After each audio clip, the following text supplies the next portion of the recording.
আজকের ভিডিওতে আমরা আলোচনা করব কর্মধারয় সমাস নিয়ে। কর্মধারয় সমাস কি?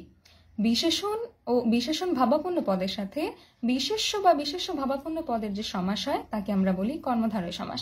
যেমন নীল যে পদ্ম নীলপদ্ম, মহা যে কীর্তি মহাকীর্তি, মহান যে নবী মহানবী, যে চালাক সেই চতুর চালাক চতুর, যিনি জজ তিনি সাহেব জজ সাহেব। এই সাধারণ উদাহরণগুলো কিন্তু আমরা সবাই জানি। আমাদের সমস্যাটা হয় মূলত কোথায়? আমাদের সমস্যাটা হয় উপমান এবং উপমিত কর্মধারয় সমাস নির্ণয়ের ক্ষেত্রে।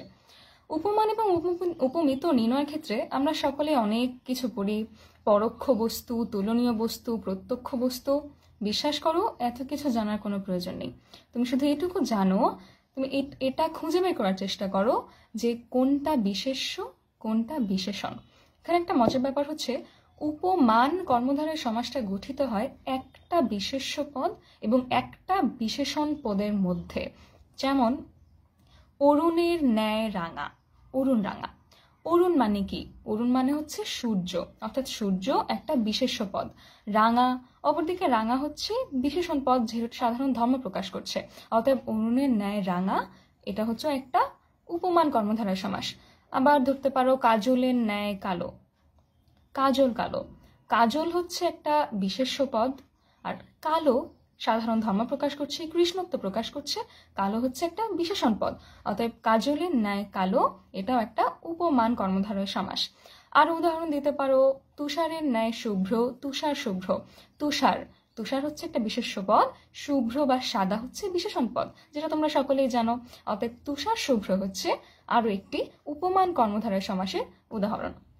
এবার দেখো উপমিতর ক্ষেত্রে। উপমিত কর্মধারয় সমাসে সবসময় মনে রাখবে দুইটাই হবে বিশেষ্য পদ। যেমন মুখ চন্দ্রের ন্যায়, মুখ একটা বিশেষ্য পদ, চন্দ্র বা চাঁদ আরো একটা বিশেষ্য পদ। অতএব মুখ চন্দ্রের ন্যায় একটি, অর্থাৎ চন্দ্রমুখ একটি উপমিত কর্মধারয় সমাস। আর উদাহরণ দিতে পারো, পুরুষ সিংহের ন্যায় সিংহ পুরুষ। পুরুষ অবশ্যই বিশেষ্য পদ, সিংহ বিশেষ্য পদ, অতএব সিংহ পুরুষ একটি উপমিত কর্মধারয় সমাস। আর বাকি রয়ে গেল রূপক কর্মধারয় সমাস। রূপক কর্মধারয়ের ক্ষেত্রে আসলে সবসময় ঘুরিয়ে ফিরে পরীক্ষায় কয়েকটা উদাহরণই আসে। সেই মন রূপ মাঝি, মন মাঝি, বিষাদ রূপ সিন্ধু, বিষাদ সিন্ধু, ক্রোধ রূপ অনল, ক্রোধানল। রূপক কর্মধারয়ের ক্ষেত্রে ব্যাস বাক্যে সবসময় রূপ শব্দটি ব্যবহৃত হয়। সবসময় না হতে পারে, বেশিরভাগ ক্ষেত্রেই হয়। আর উপমিত এবং উপমান, উপমানে ন্যায় শব্দটা ব্যাস বাক্যের মাঝে বসে, আর উপমিততে ন্যায় শব্দটা বেশিরভাগ ক্ষেত্রেই শেষে বসে। এগুলো যদি তোমরা শুরুতেই বুঝে ফেলতে পারো, ব্যাস বাক্য গঠন নিয়ে তোমাদের খুব একটা সমস্যা হবে না। অতএব মোদ্দা কথা হচ্ছে, উপমান কর্মধারয়ের ক্ষেত্রে একটি হবে বিশেষ্য, একটি হবে বিশেষণ, আর উপমিতের ক্ষেত্রে দুটি হবে বিশেষ্য পদ। সহজ টেকনিকগুলো মনে রাখতে পারলে আশা করি আজকের এই ভিডিও দেখার পর তোমাদের উপমান এবং উপমিত কর্মধারয় নির্ণয়ের ক্ষেত্রে কোনো সমস্যা থাকবে না। আজকের ভিডিও এখানেই শেষ করছি। ধন্যবাদ সবাইকে।